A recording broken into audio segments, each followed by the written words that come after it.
There's a piece of data that I show to almost every new client that's 5 to 10 years away from retirement. And almost every time it changes the conversation. Not because it scares them, because it gives them permission.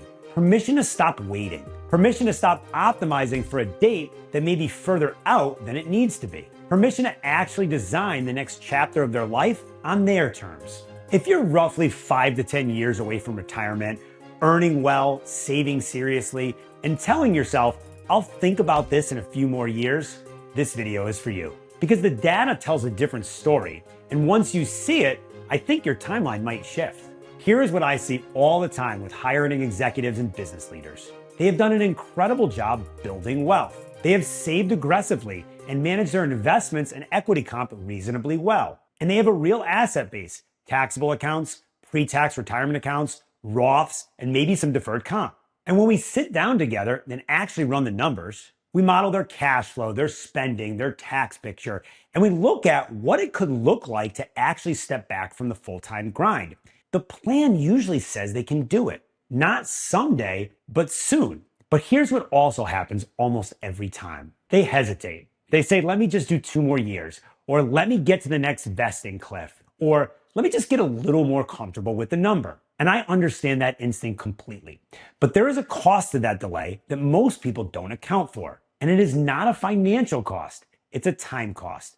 Let me show you what I mean. When most people think about retirement planning, they think about one number, total life expectancy. And that number is long. According to Social Security Administration data, a 52-year-old male has roughly 28 years left of life expectancy. For a 52-year-old woman, it's more like 32. So people look at that and think, I have plenty of time. And in some case, they're right. But total life expectancy is not the number that should be driving your decisions. The question that actually matters is, how many disability-free, high-energy, high-agency years do you have left? Research using health and retirement study data found something that most people find jarring when they first hear it. At age 50, US men have on average about 32 remaining years, but only about 27 of those are disability-free. By age 60, the disability-free window shrinks to under 19 years for men and under 20 years for women. So from age 50 to 60, people do not just lose 10 calendar years. They lose roughly 8 to 9 disability-free years. So every year you wait is not one less year of pre-retirement. It may be one less year from the part of your life where you have the most energy, the most mobility, and the most freedom to use it. But there is a third clock, and this one is the most important for financially independent executives. One study looked at what happens after age 50 across 4 states. Healthy working years, unhealthy working years, healthy retirement years, unhealthy retirement years. For educated professionals, the estimate was roughly 9.6 healthy working years, 4.5 unhealthy working years, and only 7.6 healthy retirement years. Let that sink in for a second. You may have 30 years of life expectancy left, but the pool of healthy, work-free, or partial work years, the years when you're traveling, spending time with kids or grandkids, doing purposeful, meaningful work on your terms, using your body and your mind the way you want to, that pool may be closer to 7 or 8 years. That is what changes the conversation every single time. Here is the second piece of data that reshapes how people think about this. Most financial plans model retirement spending as a flat line. Same budget at 62 as at 78. But this is not how real-world spending works. BLS consumer expenditure data shows that average annual spending for households aged 55 to 64 runs about $85,000 a year. From 65 to 74, that drops to around $65,000. At 75 and older, it drops further to about $56,000. That is roughly a 23% decline from your early retirement years to your mid-retirement years, and a 34% decline once you're in your late 70s. And the categories driving that decline are exactly what you'd expect. Transportation drops significantly, dining out drops, entertainment and travel-related spending drops as well. And it makes sense because these are the active lifestyle categories, the ones tied to energy, mobility, and the ability to go.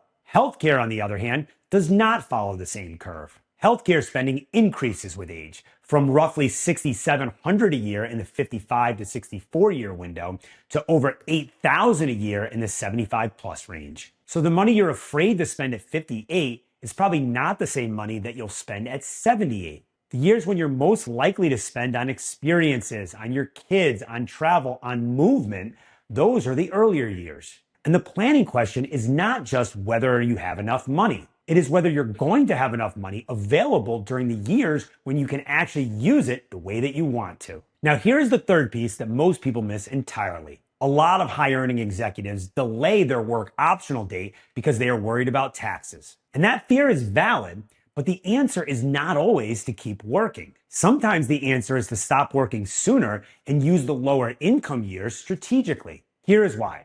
If you have been saving in tax-deferred accounts for 20 to 25 years, you may be sitting on significant deferred tax liability. And required minimum distributions begin at age 73 for most retirement accounts. And the IRS does not ask for permission. It tells you how much you have to withdraw based on your balance and your life expectancy factor. On a $3 million pre-tax balance, you're looking at roughly $113,000 in required distributions at age 73. By age 80, that climbs to about $149,000, and by 85, it's up to $188K. All taxable income, layered on top of Social Security, where 85% of your benefit can actually be taxable for higher income retirees. So the gap between leaving corporate and those RMDs beginning is actually one of the most planning windows of your entire financial life. It is the window where you can do Roth conversions at lower brackets, reposition assets, and reduce lifetime tax drag by a meaningful amount. The issue is not whether taxes disappear in retirement.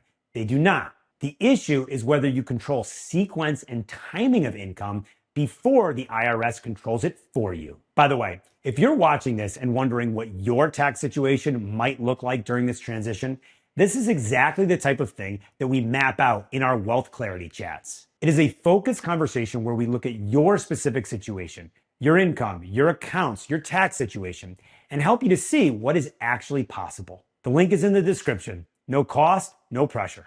Now, I want to be direct about something. This data is not designed to scare you. It is designed to give you a more accurate picture of what the trade-off actually is. Because here's what I see when smart, disciplined executives finally model this out. They realize that the risk they were trying to avoid, leaving too early, may not be the biggest risk at all. The bigger risk may be spending your highest energy, most flexible years proving something that the numbers have already proven. I worked with a VP of sales, mid-50s, high earner, significant equity comp, and meaningful pre-tax and taxable balances. And on paper, everything looked like 2 more years of work minimum. But when we actually built the financial roadmap, the cash flow, the spending curve, the tax picture, the work optional transition, it became abundantly clear that the math was already there. What he wanted to do was leave corporate, wind down over the next 12 to 24 months, and use that time to build a fractional consulting practice. And not because he needed the income to make the plan work, but because he wanted to do purposeful, high impact work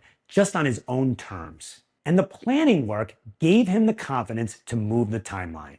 And the fractional work gave him an income bridge that made the early transition years even more comfortable from a cash flow and tax perspective. That combination, financial independence plus purposeful, flexible work, is exactly what hybrid retirement looks like in practice. It's not an on-off switch. Work just becomes optional, but purpose is not. So what does it take to actually move your work optional date forward? A few things have to be in place. First, you need a real model, not a rule of thumb, not a back of the napkin number. An integrated model that connects your cash flow, your tax picture, your equity comp, your spending bands, and your income sources, including any flexible work income you plan to generate during the transition. Second, your near-term years of expenses need to be pre-funded. That means the first 2 to 3 years of spending should not be dependent on selling long-term assets. Sequence of returns risk is real, and it does the most damage in the early years of a work optional transition. Third, the tax picture needs a roadmap, not just for this year, but for the next 5 to 10.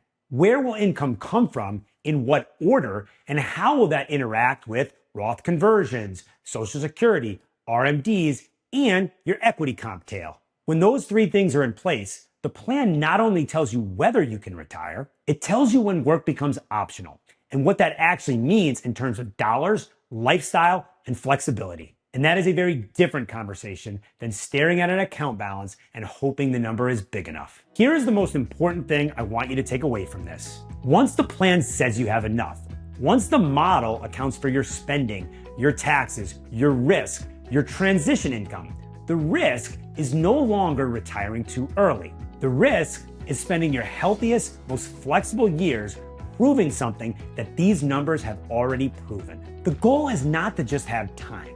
The goal is to claim the years when time, health, money, and family timing actually overlap. That window is real, and for a lot of people watching this, it may be closer than you think. And if you want to see what your version of this data looks like, your health span window, your spending curve, your tax picture, your work optional timeline, feel free to book a free wealth clarity chat. We'd love to map out your specific situation and show you what might actually be possible. The link to book is in the description below, and I look forward to chatting with you.